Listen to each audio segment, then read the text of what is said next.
a deal means partnerships. A deal means negotiations. A deal means contracts.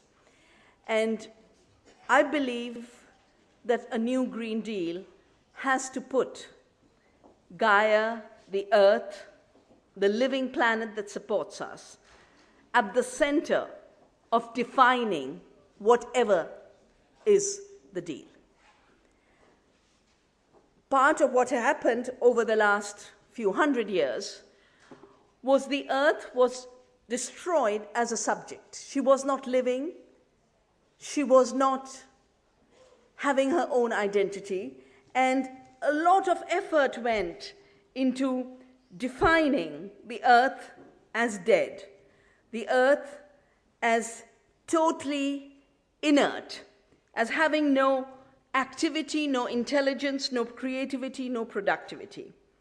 So much of the early science went into defining an inert Earth. Terra Madre was turned into dead matter.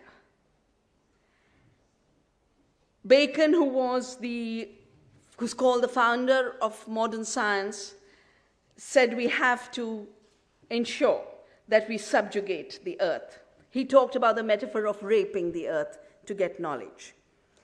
Others in the Royal Society talked about raising a masculine philosophy to achieve an empire of man over nature. Boyle talked about discouraging the idea of a living Earth that has to be venerated to establish the empire of man over the inferior creatures of God. So hundreds of years of design has gone into the architecture of both knowledge and economy defined around a dead Earth. But the Earth is living, and therefore all violence done to her has serious consequences. Part of the violence we witness in terms of climate change, and the Herald Tribune has a very, very interesting cartoon today, obviously located in North America, where on one side are people saying the climate change is an abyss.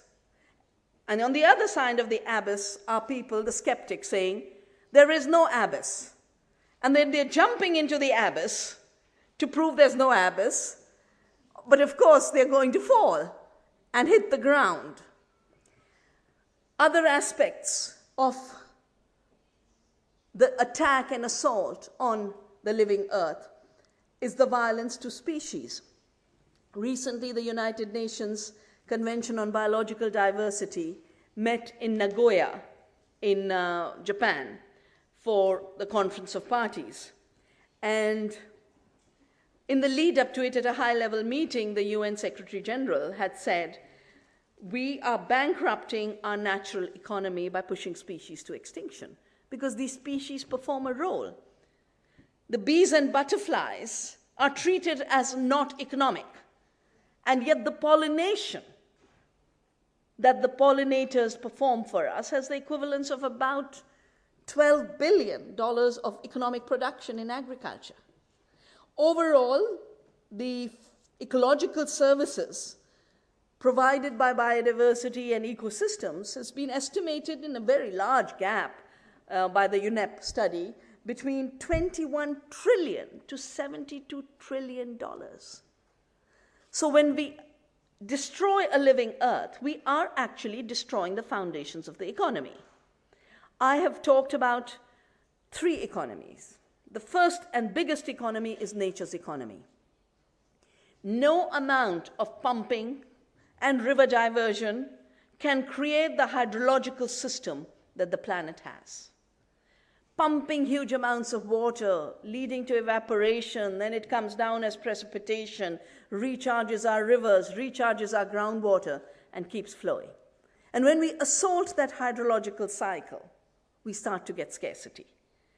And that scarcity, of course, has ecological impact, but it also has economic impact on people.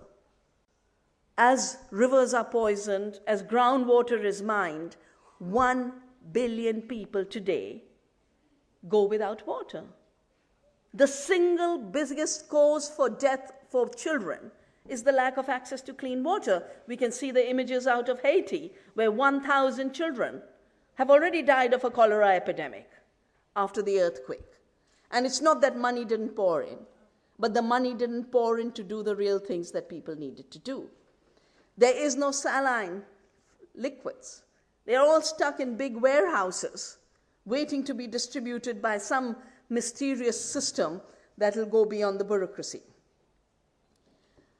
When Gaia's laws are violated, people's rights are violated.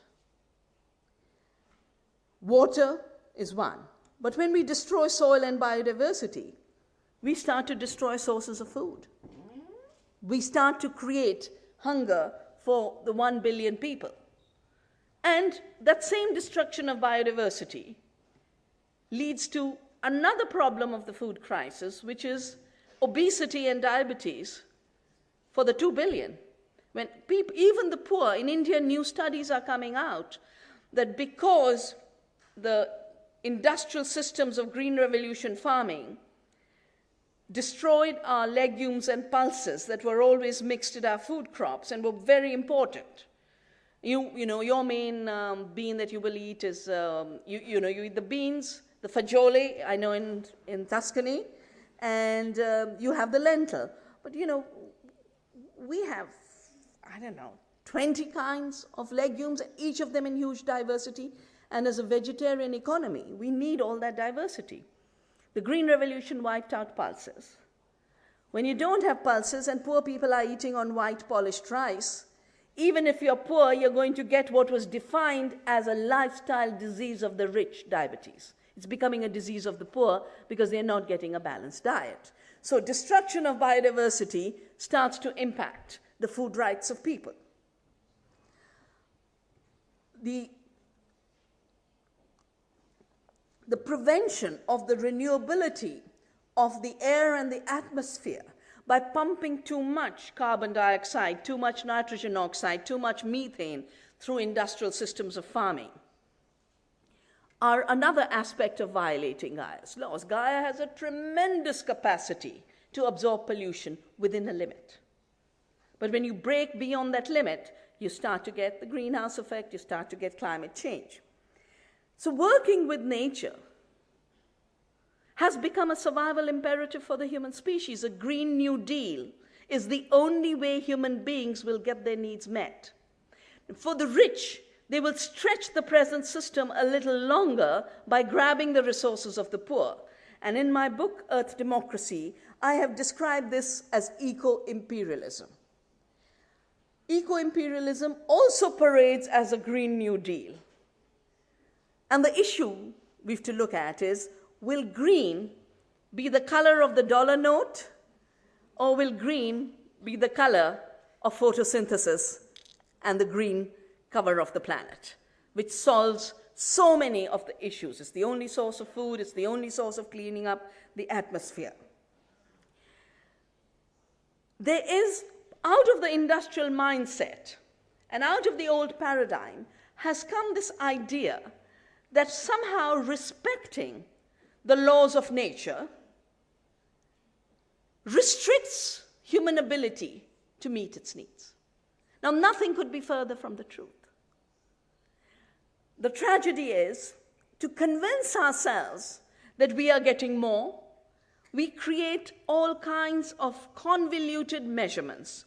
And the two measurements that entertain me hugely are, one, yield in agriculture and growth in the economy. Now, for 25 years, I've been working on building systems of farming that are sustainable, that are based on biodiversity, that build the soil, conserve the water, protect the livelihoods of small farmers, are not dependent on fossil fuels. And we actually produce more food per acre. But when you produce food per acre, you need to look at everything that land produces. So in a corner, I have a jackfruit tree, I have a few bananas, I have lentils, I have beans, I have vegetables, I have all kinds of pulses, including the category of foods we call forgotten foods that we used to eat and have stopped eating. Overall, a good system of farming that uses diversity can produce anything between 8 to 10 tons of biomass per acre. And yet, we are told those systems don't produce enough. The monocultures that produce 2 tons or 4 tons are producing more. Where does this distortion start? It begins with yield. You only look at one thing, and you will only find that one thing. So if you say, I have more corn, you will destroy the ancient systems of farming where in America, the indigenous cultures always produced food in terms of the 3 sisters. They always had corn, they always had beans, and they always had squashes. And together these took care of the balance of nature, and they took care of the balance of nutrition. Now you replace the squashes and you replace the beans and have a monoculture of corn, you're going to have more corn. But you're going to have less beans and squashes, and no one counts how much less food you're producing. What went out of the food basket? So we are at this point, instead of eating 8,500 kinds of species of plants, which we've eaten as human species, we are trading in 8 commodities. And we talk only of the yield of those commodities. But you can maximize a yield by taking everything out of the soil and taking everything out of the farm. Of the billion people who are hungry today, half of them, 500 million, are growers of food. Why would growers of food not eat what they grow? Because they grew it with debt, they bought chemicals, they bought costly seeds, they have to sell everything they grow and starve themselves. So the industrial system based on intensive fossil fuels, intensive chemicals, intensive energy use, and the energy use is so intensive that you're using 10 units of energy, 10 kilocalories of energy to produce 1 kilocalorie of food. It's a negative equation. And yet you call it productive. You call it productive first because you're looking at a monoculture and you refuse to see the diversity, but you also call it productive because of the second distortion that is related to the second pillar of the green economy, which is sustainable livelihoods. Now, sustainable livelihoods mean you must maximize livelihoods and employment for every unit of energy use. But all definition of productivity is based on ignoring how much more energy you're using and treating labor as the only input, and therefore defining the removal of people from work as productivity gain. Unemployment is turned into productivity gain. So when they say, oh, America produces so much food, well, they produce so much food because behind each tractor driver are 300 to 500 energy slaves. You don't see them, but nature sees them. And they are what are contributing to the entire climate havoc. What is scarce on this planet are resources. We are not short of people. 6 billion is a lot. 6 billion hands put to work